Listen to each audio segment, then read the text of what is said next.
Puji Tuhan, Shalom Bapak Ibu Saudara, haleluya. Saya dengan hambanya Effendi Usman, Evangelis Effendi Usman, berada di Aceh sahabat ya. Puji Tuhan, Tuhan sertai kita. Kita berdoa, saudaraku, di mana di kota Aceh ini saudaraku, kita disambut dengan baik, puji Tuhan. Nah, kita berada di sini, doakan sahabat ya. Nah, hari ini saya ingin saudaraku membahas sebuah kejadian di Medan sahabat, di mana sebuah gereja di Medan itu diseruduk. Luar biasa memang. Di Medan ada terjadi seruduk gereja. Ya, luar biasa. Oke. Jadi gereja di sana diseruduk sahabat.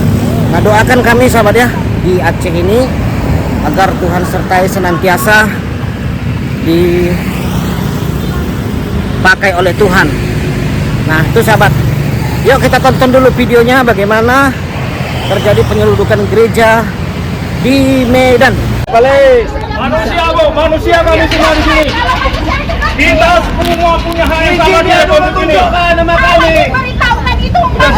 Silakan. Kalian yang memancing keributan, Tidak ada memancing keributan di sini. Pulang. dilarang buat ibadah saat izin belum ada. Rekam. Dan buat juga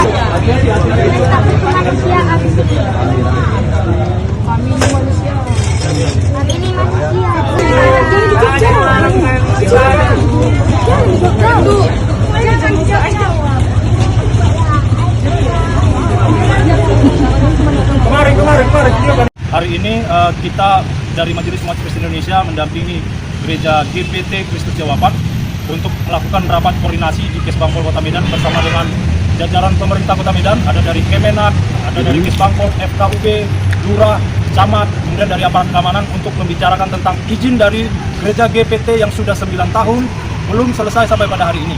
Tapi puji Tuhan telah dicapai beberapa kesepakatan di mana kita harus mengawal secara bersama-sama sehingga hak beribadah dari jemaat gereja GPT itu tidak diberangus oleh siapapun yang merasa punya hak di Republik ini, karena pada dasarnya kita setara, kita sama, kita memiliki hak yang sama di negara kita.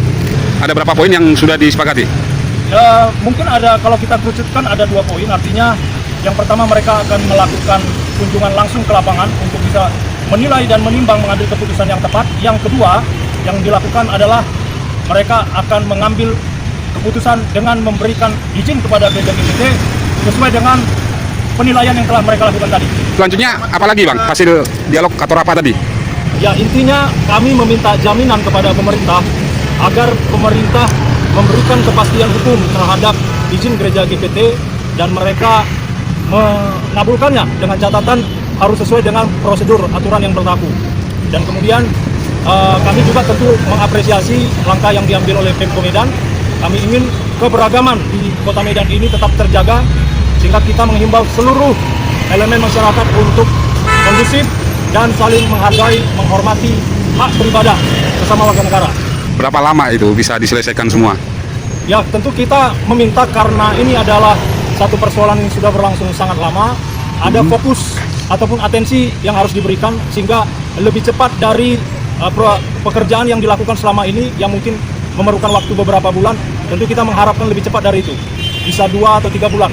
Tentu kami mengharapkan pemerintah dapat menepati janjinya karena pada dasarnya sudah dicapai beberapa kata sepakat, dan kami meminta kepada seluruh masyarakat Kota Medan untuk kita sama-sama juga mengawal persoalan ini sehingga didapatkan sebuah kepastian hukum bagi gereja GPT, yaitu izin di mana menaungi hak mereka untuk beribadah. Jika persoalan ini tidak dituntaskan, maka kami akan menghadapi mereka yang mengganggu peribadatan orang lain sesuai dengan undang-undang yang telah disahkan oleh pemerintah KUHP baru.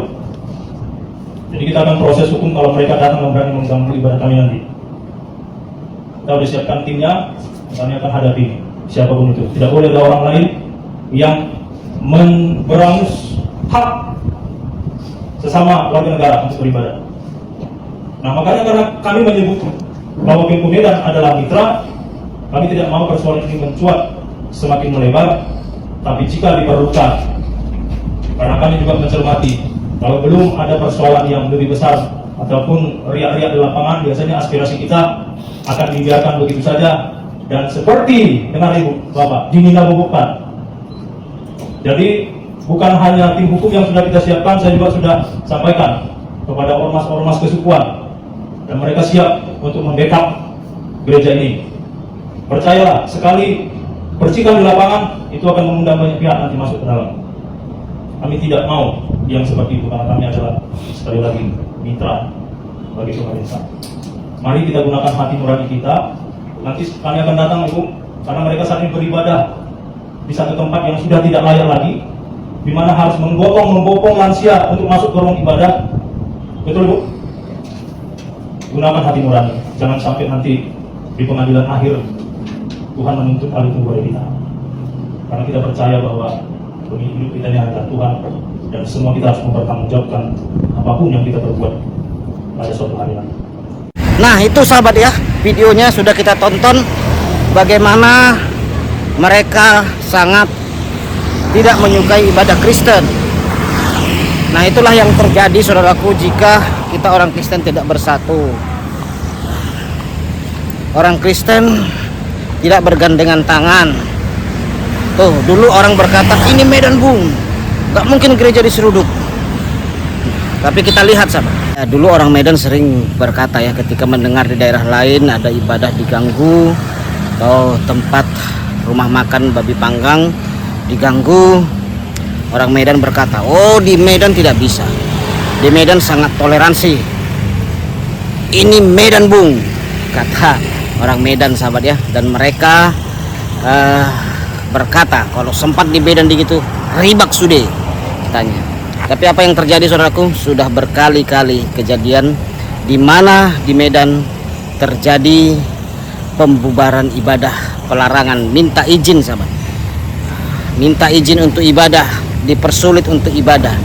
Itulah yang saya katakan sahabat ya, sering sekali di live saya, setiap daerah Anda yang sering dijuluki daerah toleransi, itu biasanya sahabat ya, julukan-julukan begitu adalah pemancing. Supaya apa? Supaya mereka semakin ramai. Banyak daerah-daerah di Indonesia ini yang dulunya mereka itu sangat sedikit, tetapi begitu mereka ramai sahabat ya, mereka mulai menanya mana izin ibadah, sampai doa pun diseruduk sahabat ya, bahkan orang Kristen diganggu. Nah, saudara yang terkasih, inilah yang menjadi doa kita, inilah yang menjadi persoalan toleransi yang bagaimana seharusnya kita orang Kristen ini. Toleransi setahu saya itu memang harus kita menjaga keberagaman, harus kita pelihara sahabat. Tetapi tidak boleh kita biarkan perusak itu datang untuk merusak, untuk mengganggu keberagaman toleransi. Kita harus batasi, kita harus waspada senantiasa. Nah, demikian juga di Siantar sahabat. Orang Siantar saya lihat ada beberapa video ketika melihat masalah babi, jualan babi di Medan itu. Orang Siantar juga berkata, ini Siantar men, jangan kalian lakukan ini di Siantar. Wah bisa jadi persoalan besar. Saya katakan ya, itu sekarang. Tetapi jika orang Kristen tidak waspada, tidak berhati-hati, Siantar pun akan menyusul begitu. Tanah Batak, Tanah Nias, Mentawai, Papua, NTT, Flores, Manado, Dayak, bisa seperti itu sahabat. Saya sering berkata, belajarlah dari Sumatera Utara, Medan, belajarlah. Dulu kalian sering mendengar Medan, Sumatera Utara itu adalah salah satu provinsi paling toleransi di Sumatera. Ada motonya berkata, Medan milik kita, Medan milik bersama, Medan tanah bersama, tanah keberagaman, tanah semua agama. Nah itulah sahabat ya, karena milik semua, akhirnya saudaraku, mereka mengklaim. Danau Toba pun sudah diklaim oleh mereka. Oleh Ustadz Munjir Sitomorang berkata, Danau Toba ditemukan oleh orang Islam. Dulu namanya Toyib, jadi Toba katanya. Jadi saudara yang terkasih, hal-hal seperti itu terjadi dari masa ke masa. Zaman dahulu pun saudaraku, di Timur Tengah juga begitu saudara yang terkasih. Klaim-klaim, termasuk tanah Israel. Dari klaim-klaim, dulu orang Israel bisa saja ketawa-ketawa ketika diklaim itu ya, Yerusalem milik mereka, Israel milik mereka. Tapi saudaraku, karena pembiaran dan tanggapan hanya ketawa-ketawa tidak serius sahabat ya. Akhirnya klaim itu dianggap benar, sehingga terjadilah klaim yang mereka rebut. Istilahnya seperti Israel itu kan, ini tanah kami. Kalau kita baca Alkitab sahabat, tak pernah itu tanah mereka. Kan gitu kan saudara, termasuk Palestina, tak pernah itu tanah mereka Israel itu. Tuh kalau kita baca Alkitab. Tapi yang terjadi saudara yang terkasih, klaim itu jadi mendunia, sehingga banyak orang merasa tukang klaim tadi itulah yang benar. Dan tidak heran beberapa orang Kristen juga sudah mulai mendukung klaim-klaim itu. Biarkanlah itu tanah mereka. Nah itu saudara, Medan harus lebih waspada, lebih mawas diri, khususnya orang Kristen. Pendeta-pendeta harus bersatu, pastor Romo bersatu, orang Kristen bersatu, suku-suku Kristen yang di Sumatera Utara bersatulah. Jangan mau diadu domba. Ketika Anda diadu domba, Anda dipecah belah, mereka akan masuk dan mulai menyerang Anda. Di Sumatera Utara, suku-suku Kristen khususnya mulai diadu domba sama. Itu sudah terjadi berkali-kali. Karena begitu Anda mau diadu domba, begitu Anda tidak bersatu, iman Anda dirusak, ibadah Anda pun dirusak, diganggu. Ketika Anda ingin melawan tidak bisa. Kenapa? Anda sudah tidak bersatu lagi. Anda sudah dipecah belah. Bapak Ibu Saudara yang terkasih dalam nama Tuhan, itulah yang bisa saya sampaikan. Doakan kami di Aceh ini bersama Evangelis Effendi Usman. Kita bersama di sini saudaraku berdoa dan kedamaian buat Aceh, shalom buat kota ini saudara. Bagaimana kota ini bisa diberkati oleh Tuhan. Kata-kata berkat harus kita ucapkan. Kota ini diberkati oleh Tuhan. Ya saudara yang terkasih, doakan pelayanan kami. Kami terus saudaraku melayani, memberitakan kabar baik tiada lelah.